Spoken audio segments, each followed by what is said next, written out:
Hello friends, welcome back to my channel. तो देखो आज का जो क्वेश्चन है, find the derivative of log x base a। Basically एक फंक्शन है, यूजिंग फर्स्ट प्रिंसिपल इसको हम लोग को जो है करना है सॉल्व। देखो डायरेक्टली तो we can do it in 2 to 3 steps, बहुत ही जल्दी आंसर आ जाता है।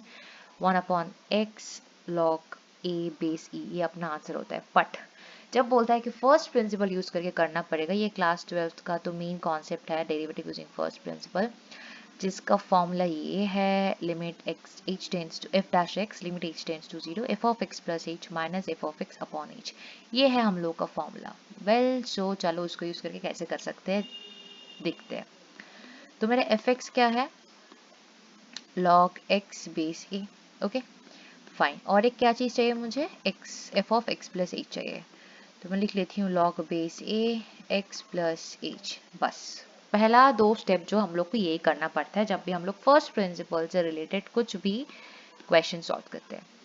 एंड नाउ हम लोग को फटाफट से डेरिवेटिव निकालना पड़ेगा, जिसको हम लोग एफ डैश एक्स से डिनोट करते हैं। एफ डैश एक्स, इसको हम डेरिवेटिव बोल सकते हैं या फिर डिफरेंशिएशन ऑफ एक्स भी बोल सकते हैं इस फंक्शन का। वेल फॉर्मूला क्या है, लिमिट h टेंड्स टू 0। फिर से मैं लिख देती हूँ formula just for your simplicity, minus F of X upon H. So formula में डाल दो भाई, F of x plus H में क्या लिखना है, लॉग बेस ए है। अभी देखो जितना भी फॉर्मूले जानते हैं ना, सब बेस ई के लिए होता है, तो लॉग बेस है तो ए है। थोड़ा देखते हैं क्या कर सकते हैं, ठीक है। फिलहाल अभी के लिए इतना लिख सकते हैं तो इतना लिख दिए। अभी ध्यान से देखो एक चीज, लॉग ए माइनस लॉग बी, ये लॉगरिथम, मेक श्योर कि आपको लॉगरिथम का बेसिक प्रॉपर्टीज आता है। यदि नहीं आता है तो वो थोड़ा प्रॉब्लम है, ठीक है, आना चाहिए। सो लॉग ए माइनस, ध्यान से देखो भाई, लॉग ए माइनस लॉग बी, इसको मैं क्या लिख सकती हूँ, लॉग ए अपॉन बी। वही सेम चीज यहाँ पे मैं करने वाली हूँ। सो लॉग बेस ए लिख दो, x plus h upon x लिख सकती हूँ, यस और नो। इस पर्टिकुलर प्रॉपर्टी के अकॉर्डिंग मैं लिख सकती हूँ। डोंट वरी, मैं बहुत ही जल्दी लॉगरिथम का प्रॉपर्टीज के लिए एक वीडियो बना दूंगी ताकि आपको इजीली समझ में आ जाए चीजें। वेल सो ये हो गया। अभी इसके बाद फिर से मुझे एक लॉगरिथम का, इस स्टेप के बाद एक लॉगरिथम का प्रॉपर्टी फिर से यूज करना पड़ेगा। ध्यान से नोट करो, यदि मेरे पास कुछ ऐसा है लॉग ए बेस बी, तो मैं क्या लिख सकती हूँ इसको, लॉग ए अपॉन लॉग बी, ये लिख सकती हूँ। बेस दोनों का ई होता है, ये भी एक लॉगरिथम का प्रॉपर्टी है, ये एक प्रॉपर्टी है, ये भी एक प्रॉपर्टी ऑफ लॉगरिथम है। तो यहाँ पे मैं ये क्यों करूंगी, आप पूछोगे क्यों करना है, क्योंकि इसके अलावा और कोई ऑप्शन भाई दिख नहीं रहा है। क्योंकि मुझे तब तक सॉल्व करना पड़ेगा जब तक ना मुझे एक डिफाइंड फंक्शन मिले जहाँ पे मैं h का वैल्यू 0 डाल के भी आंसर निकाल पाऊँ, ठीक है। या फिर मैं डायरेक्ट कोई फॉर्मूला अप्लाई कर पाऊँ, जो कि मेरा लिमिट का भी कुछ स्टैंडर्ड फॉर्मूलेज है ना, जो कि मैंने आपको दिखा दिया था। चलो फिलहाल मैं एक बार फिर से दिखा देती हूँ।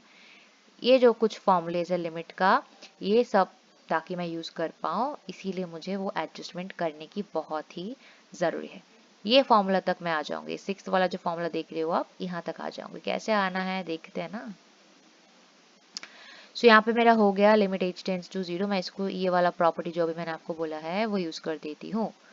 सो क्या हो जाएगा, लॉग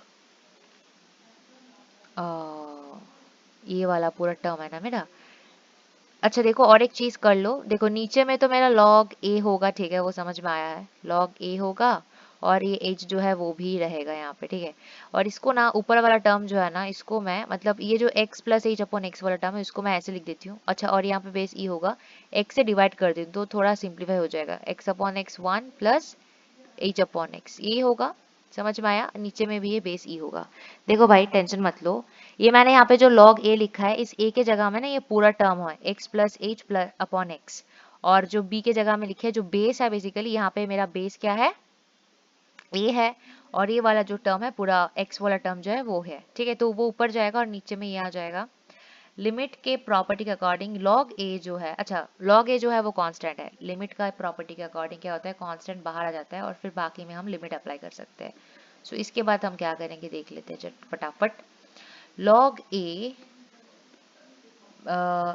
a बेस e जो है उसको हम बाहर लिखेंगे, और फिर मेरा जो लिमिट था उसको लिख देते हैं, लिमिट h टेंड्स टू 0 क्या था भाई, थोड़ा देख लेते हैं।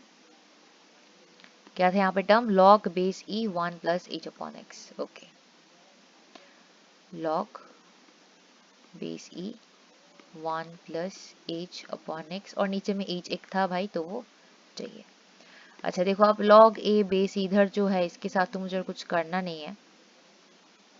अच्छा सॉरी, ये ऊपर तो नहीं आएगा, ये बेसिकली डिनोमिनेटर में था ना। ये मेरा क्या था भाई, हाँ नीचे में था ना, सॉरी ये थोड़ा सा मिस्टेक हो रहा था यहाँ पे। ये मेरा 1 अपॉन हो जाएगा, यहाँ कर देते हैं 1 अपॉन, ठीक है। So 1 upon log A B C, ये देख लेना थोड़ा।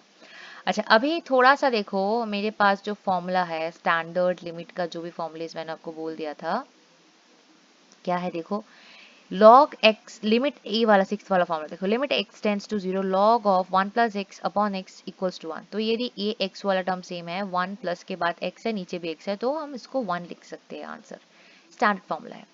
तो मैं यहाँ पे देखो, जाहिर सी बात है कि log बेस ई, यदि नीचे में भी h अपॉन एक्स आ जाए, देखो भाई ऊपर में मेरा 1 प्लस एच अपॉन एक्स है, और नीचे में भी यदि h अपॉन एक्स आ जाए, तो मैं इसको, ये देखो पूरा डायरेक्ट स्टैंडर्ड फॉर्मूला में आ गया ना, इसकी जगह पूरा 1 लिख सकती हूँ। अब यहाँ पे मैंने x से डिवाइड किया है, तो ये नॉर्मल सी बात है, x से मल्टीप्लाई भी कर देते हैं, तो क्या हो जाएगा भाई, x into H upon x, cancel होकर h ही बच रहा है। तो जब मैं इसको x से डिवाइड की हूँ, तो ऑब्वियसली मुझे मल्टीप्लाई भी x से करना पड़ेगा, तब जाके वो बैलेंस हो जाएगा। फाइन, सो क्या करें अभी, तो अभी मेरा x वाला टर्म जो है, देखो अब लिमिट में इसमें पूरा h वाला टर्म जितना है उसके अकॉर्डिंग मैं आंसर लिख सकती हूँ। तो मेरा फाइनली मैं इस x को भी बाहर लिख सकती हूँ, 1 अपॉन एक्स लॉग ए बेस ई, और ये वाला जो है इसको फिर से थोड़ा लिख देती हूँ ताकि थोड़ा सा आपको क्लैरिटी मिल जाए। Log base e 1 plus h upon H upon x, इस पूरे टर्म का वैल्यू जो हो जाएगा 1 हो जाएगा। सो 1 upon x log a base e into 1. So we are finally done with the answer, 1 upon x log a base e. ये हम लोग का फाइनल आंसर है। बहुत ईजी है, देखो फर्स्ट प्रिंसिपल से थोड़ा सा ना दिमाग लगाना पड़ता है, थोड़ा सा पेशेंटली सॉल्व करना पड़ेगा। देखो छोटे छोटे मिस्टेक्स हो जाता है तो आंसर गलत है। यहाँ पे मैंने भी गलत कर दिया था कि मैंने यहाँ पे 1 अपॉन ना लिखकर ऐसे ही लिख दिया था, तो थोड़ा सा माइन्यूटली करना पड़ेगा, ठीक है। और स्टेप बाय स्टेप ये सोचना पड़ेगा कि क्या करूं ताकि मेरा फंक्शन जो है वो सिंप्लीफाइड हो जाए एंड कुछ रियल वैल्यू वगैरह आ जाए, ठीक है। और यदि डायरेक्ट इसका जो विदाउट फर्स्ट प्रिंसिपल जो डेरिवेटिव है वो देखना चाहते हो, उसका भी वीडियो आएगा, एंड जब पोस्ट हो जाएगा I will share the link in the description. So thank you so much for watching this video. कोई भी डाउट है तो आप ऑब्वियसली यस कमेंट में पूछ सकते हो। चलो मिलता है नेक्स्ट वीडियो में, टिल देन बाय बाय।